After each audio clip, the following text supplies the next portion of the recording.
नमस्कार दोस्तों, आपका क्राइम स्टोरी में स्वागत है। समाचार अपना देश पर जो क्राइम स्टोरी है वो आज की क्राइम स्टोरी है कर्नाटक के बेंगलोर से, जहां पर आपको ये कहानी में जो है बड़ा ट्विस्ट मिलेगा। इसमें कैसे एक जो है माँ और बेटा अपनी ही जो है बेटा और माँ मिलकर अपनी ही माँ का कत्ल कर देते हैं, और कत्ल का कारण सिर्फ और सिर्फ जो है जो मंचूरियन गोभी से बने हुए मंचूरियन है, बाहर का खाना है, उस वजह से ये कत्ल कर देते हैं। तो ये पूरी कहानी आप सुनिए, और हमारे इस चैनल पर हम नहीं हो तो इस चैनल को जो है आप सब्सक्राइब जरूर करना। तो दोस्तों, आजकल के समय में जिस तरह से जो लोग कत्ल करते हैं उसके बाद में वो अपनी पहचान छुपाने के लिए पूरा कोशिश यही करते हैं कि अपने तक पुलिस नहीं पहुंचे, लेकिन आखिरकार जो है पुलिस की जांच से अपराधी नहीं बच पाते हैं। ये कहानी है 2016 की, कर्नाटक के बेंगलुरु में एक घर किराए का, जिसमें एक लड़का संजय वासुदेव, उसकी माँ जिसका नाम शशिकला, और शशिकला की माँ शांति कुमारी, ये रहते थे। इधर जो शशिकला है उसके हस्बैंड की डेथ हो चुकी।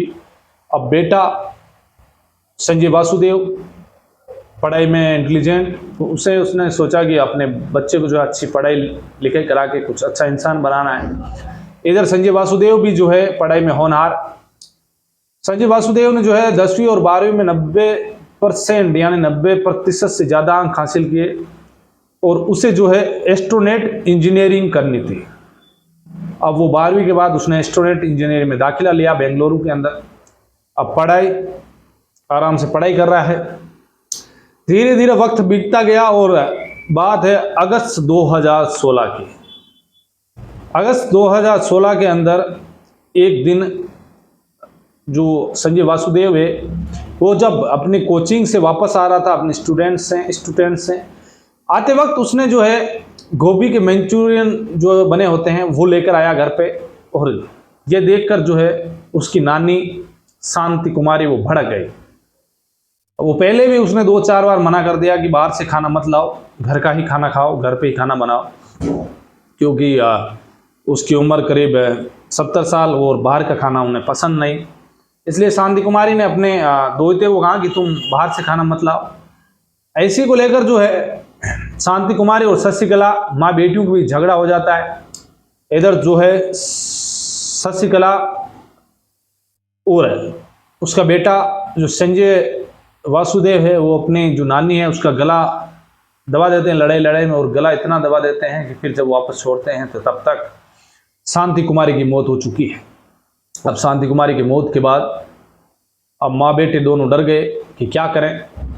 इधर संजय ने अपने एक दोस्त को फ़ोन किया। उन्होंने कहा कि चलो एक काम करते हैं कि इस जो है लाश को अपन कहीं बाहर फेंक देंगे या अंतिम संस्कार करेंगे, तो जो चोर होता है उसके दिल में तो डर ही होता है। उन्हें पता था कि यदि अपन अंतिम संस्कार करेंगे तो लोग कहेंगे कि कल तक तो सुबह तक तो जिंदा थी और अचानक क्या हो गया। इसके बेटे आएगा, छोटा बेटा और था, तो वो आएगा देखेगा, कोई रिश्तेदार आएंगे देखेंगे तो गले पर निशान है। तो एक काम करते हैं, इसको बोरी में डालकर कहीं लाश को बाहर फेंक देते हैं। अपने दोस्त को कॉल किया। दोस्त को कॉल करने के बाद दोस्त आया, उससे कहा कि एक काम करते हैं, लेकिन अब डर कि लाश को कोई ले जाते वक्त बाहर देख सकता है। तो उन्होंने कहा कि चलो एक काम करते हैं, घर में एक अलमारी बनी हुई थी दीवार पर, बड़ी अलमारी। तो उन्होंने सोचा कि चलो एक काम करते हैं, इसमें एक ड्रम है नीला, इसमें लाश को डालते हैं, सीमेंट से पैक कर देते हैं और यहीं पर जो है बंद करके रख देते हैं, किसी को पता नहीं चलेगा। अब ये माँ बेटे का आइडिया आया, और उसका दोस्त तीनों मिलकर इस लाश को जो है उस अलमारी में बंद कर देते हैं, डब्बे में, नीले ड्रम में। ये बात है अगस्त 2016 की। अब वक्त बीतता गया धीरे धीरे।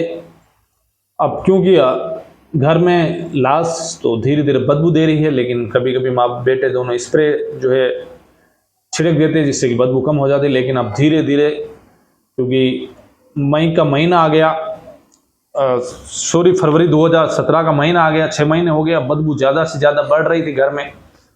तो उन्हें लगा कि अब जो है अपना फंडा फोड़ हो जाएगा, आसपास के पड़ोसियों की बदबू जाएगी। तो कहीं ना कहीं हम पकड़े जाएंगे। इससे पहले कि हम इस घर को खाली कर दें, तो ये काम करते हैं, घर को खाली करें उससे पहले मकान मालिक को थोड़ा वो चूना लगा देते हैं। मकान मालिक से जो है शशिकला पैसे लेती थी, वापस दे देती थी, क्योंकि जो मकान मालिक था उसे भी पता था कि जो उसका बेटा है इंजीनियरिंग कर रहा है, तो कहीं ना कहीं जो है उससे पैसों की जरूरत है और वापस पैसे भी लौटा रही है समय पर। तो उसने फरवरी 2017 को जो है मकान मालिक से कहा कि ये काम करो, तुम जो है मुझे 2 लाख रुपए दो, मैं वापस लौटा दूंगी। मकान मालिक ने कहा कि इतने पैसे तो है नहीं मेरे पास, अभी 50,000 रुपये हैं जो मैं आपको ट्रांसफर कर देता हूँ।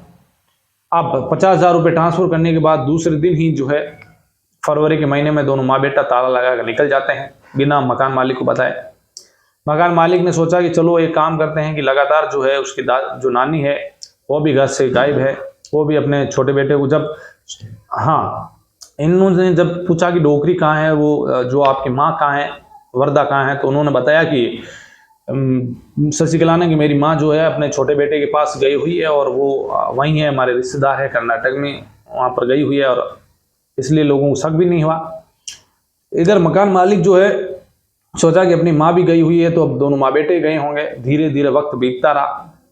अब मकान मालिक जो है उसको जो उसका मकान था उसमें मेन गेट की चाबी उसके पास भी थी और वहाँ से जो उसे पानी टंकियों में भरना होता था, तो रोज वो जो है गेट खोलता आता और पानी भर के चला जाता। उसे एक दिन अचानक महसूस हुआ कि जो मकान है उसमें से बदबू आ रही है। ये जो है फरवरी के महीने की बात है, बदबू आ रही है। उसने सोचा कि चलो एक काम करते हैं कि बदबू ऐसे आ रही होगी, कुछ चूहा हुआ मर गया होगा, लंबे दिनों से घर बंद है, 5-7 दिन से बंद है। तो वो इतना ज़्यादा गौर नहीं करता है और निकल जाता है। मकान मालिक का नाम नवीन इतना गौर नहीं करता है, लेकिन धीरे धीरे वो जो आता है रोज उससे बदबू आती है लेकिन कुछ करता नहीं है। एक दिन अचानक उसे जो है मई का महीना आ गया, फरवरी से मार्च अप्रैल मई 3 महीने में ज़्यादा बदबू आने लगी। एक दिन अचानक वो आता है, उसे तेज़ बदबू आई उस मकान से। उसने सोचा कि कोई ना कोई गड़बड़ है। वो भी जो है अखबार न्यूज़ चैनल देखता है नवीन, तो उसे भी लगा कि कोई ना कोई गड़बड़ है। इतने दिन से माँ बेटा भी लापता है, उनका फ़ोन नहीं लग रहा है, कोई ना कोई गड़बड़ जरूर है। डोकरी भी जो उसकी माँ है शशिकला की, शांति कुमारी, वो भी नहीं है, कोई ना कोई गड़बड़ हो सकती है। तो उसने जो है 7 मई 2017 को जो है बेंगलोर पुलिस को फ़ोन किया कि मेरे घर में बदबू आ रही है जोरदार। अब बेंगलोर पुलिस वहाँ पर मौके पर पहुँचती है, उस मकान मालिक से चाबी लेती है, गेट खोलती है उस कमरे का, अंदर तेज बदबू। अब घर में जो है चारों तरफ किचन फ्रिज सारे चीज़ें देखते हैं पुलिस वाले, लेकिन उन्हें कुछ नज़र नहीं आता है, बदबू आ रही है। धीरे धीरे सारी चीज़ें चेक करने के बाद पुलिस ने कहा कि भाई इसमें तो कोई ऐसा होगा, कोई आसपास के जो है चूहा हुआ मरा हुआ होगा, इतनी तेज़ बदबू आ रही है और घर में कुछ है नहीं। पुलिस ने कहा कि चलो एक काम करता हूँ भाई, अब हम तो चलते हैं। पुलिस वाले ने कहा हम चलते हैं, लेकिन नवीन ने कहा कि यार ऐसा नहीं है कि बदबू तेज़ है। वो इधर उधर नज़र दौड़ाता है तो भी उसे नज़र आता है कि जो ये सामने की दीवार में एक अलमारी थी वो गायब है, नज़र नहीं आ रही दीवार में, ये कैसे। तो उन्होंने कहा कि ये काम करते हैं कि पुलिस वालों ने कहा कि यहाँ पर एक अलमारी थी जो मुझे नज़र नहीं आ रही। पुलिस वालों ने कहा ऐसा कैसे हो सकता है, यहाँ तो कुछ नज़र नहीं आ रहा है। कि अलमारी कहीं ले गए होंगे कि नहीं, ये दीवार में थी अलमारी और बड़ी अलमारी थी और दीवार में पैक थी, लेकिन आज ये बंद है, इसमें कुछ भी नज़र नहीं आ रहा है। पुलिस पास में जाकर देखती है तो उन्हें नजर आया कि वाकई में यहाँ पर जो है दीवार थोड़ी बाहर निकली हुई है, नया सीमेंट लगा हुआ है, तो छोटे छोटे छेद हो रखे हैं जिसमें से तेज बदबू आ रही है। अब पुलिस को लगा कि कोई ना कोई गड़बड़ है, तो पुलिस मजदूरों को बुलाती है और उस दीवार को तोड़ाने का फैसला लिया जाता है। दीवार को तोड़ा जाता है, तोड़ते ही वहाँ एक ड्रम नज़र आता है। उस ड्रम को देखते हैं तो अंदर एक लाश, भयंकर बदबू। पुलिस वाले उस लाश को अस्पताल पहुँचाते हैं। अस्पताल में डॉक्टर ने पोस्टमार्टम किया तो उन्होंने कहा कि ये लाश काफ़ी पुरानी है, करीब अगस्त के महीने में। अब मकान मालिक नवीन को भी पता था कि अगस्त महीने से जो है वर्दा लापता है। डेड बॉडी देख के पता लग गया कि वर्दा है, माँ बेटा दोनों गायब हैं। अब पुलिस मामला दर्ज करती है और तफ्तीश शुरू करती है। ये बात है 2017 की। धीरे धीरे जो है पुलिस के पास कोई एविडेंस नहीं, कोई सबूत नहीं, क्योंकि जो माँ बेटा थे उन्होंने कोई भी ऐसी चीज़ जो है, मोबाइल फ़ोन सारे जो है यूज नहीं कर रहे हैं, ना किसी तरह का जो है आधार कार्ड वगैरह यूज कर रहे हैं। पुलिस लगातार छानबीन कर रही है। पुलिस ने जो है संजय का जो नंबर था उसको जो है लगातार कॉल डिटेल चेक की, तो उसमें एक अगस्त के महीने में लगातार एक नंबर पर कॉल की हुई नज़र आई। तो उस नंबर को जो है पुलिस ने ट्रेस किया और एक लड़के को उठाया जिसका नाम था नदीस को लाकर पुलिस ने पूछताछ की। तो उसने कहा कि देखो मेरी कोई गलती नहीं है, मेरा दोस्त संजय था, उसने एक रोज़ मुझे फ़ोन किया कि जो मेरी नानी है उसकी मौत हो गई है और तुझे थोड़ा सा मेरे को जो है सहायता करनी है और जो ये लाश है इसको ड्रम में पैक करवानी है। इतना मैंने ज़रूर किया और जो माँ और बेटे ने जो है कत्ल ज़रूर किया है, ये मैं कह देता हूँ। अब पुलिस को ये पता लग गया कि जो माँ बेटा है उसने जो अपनी नानी है और एक माँ है जो अपने ही जो माँ का मर्डर किया। पुलिस के पास सबूत नहीं, नंबर ढूंढे इधर उधर लेकिन नहीं मिले। अब धीरे धीरे 18, 19, 20 बीता, कोरोना काल आ गया। कोरोना के अंदर पुलिस जो है फाइलों में ज़्यादा ध्यान नहीं दे रही थी। अब धीरे धीरे जैसे ही कोरोना समाप्त होने को आया, पुलिस ने वापस वो पुरानी केस की फाइलें उगाड़ी। पुलिस ने देखा कि जो सारे केस थे इसमें एक ये भी केस था, माँ बेटा लापता है। अब पुलिस ने जो है पुलिस के पास आधार संजय का, उसकी माँ का, तो पुलिस ने कहा कि ये काम करते हैं, आधार जो UIDAI है उनको सूचित करते हैं। ये आधार कार्ड कहीं उपयोग में तो नहीं आ रहा है। पुलिस आधार कार्ड को जो है भेजती है, देखती है, उस टाइम तो कुछ नहीं मिला। लेकिन कुछ ही दिनों के बाद में जब 2022 में आधार सेंटर से पुलिस के पास फ़ोन आता है कि एक आधार नंबर है जो एक्टिव हुआ है और उससे एक अकाउंट खोला गया है एक बैंक में महाराष्ट्र के कोल्हापुर में।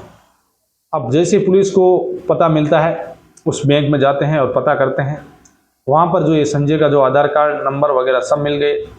अब लोकल एड्रेस भी मिल गया। अब पुलिस की एक टीम वहाँ पर जाती है। जैसे दरवाज़ा खटखटाया, माँ बेटा दोनों गेट खोलते हैं, पुलिस को सामने देखते हैं और फिर पुलिस उन्हें गिरफ्तार करके बेंगलोर लेकर आती है। बेंगलोर लाने के बाद दोनों माँ बेटों से जो है पूछताछ करती है पुलिस। तो कहानी ये निकल कर सामने आई कि जो शशिकला है उसकी माँ थी शांति कुमारी और जो संजय की नानी थी शांति कुमारी, उसे बाहर का खाना पसंद नहीं था। जब भी बाहर का खाना लेकर आते वो झगड़ा करने लग जाती और इसी को देखते हुए हर रोज़ हमें परेशानी होती। एक दिन हमारे बीच झगड़ा हुआ। झगड़े में जो है संजय ने जो है अपनी नानी का गला दबा दिया। गला इतना दबा दिया कि उनकी जो मौके पर ही मौत हो गई। उसके बाद उनकी डेड बॉडी को जो है अलमारी में पैक किया और दोनों ने जो है मकान मालिक से 50,000 रुपये लिए और वहाँ से फरार हो गए। उन्हें लगा कि हम पकड़े नहीं जाएंगे, लेकिन आधार आज के समय में जो है पुलिस के पास आधार पेन जो भी होता है मिलता है, उससे जल्द ही जो है टेक्नोलॉजी के माध्यम से जो कातिल है वो पकड़े जाते हैं। इन्होंने सोचा कि हम पकड़े नहीं जाएंगे, समय भी काफ़ी बीत गया दोनों माँ बेटों, लेकिन आखिरकार दोनों माँ बेटों को पकड़ा और फिर दोनों माँ बेटे अभी जेल में हैं। ट्रायल चल रहा है, हम आगे देखते हैं क्या कोर्ट फैसला देता है। लेकिन बाहर के खाने को लेकर इतना झगड़ा बढ़ गया है कि एक वर्दा की हत्या कर दी। तो आज की कहानी में बस इतना ही, फिर आपसे किसी कहानी में मुलाकात होगी, तब तक के लिए जय हिंद।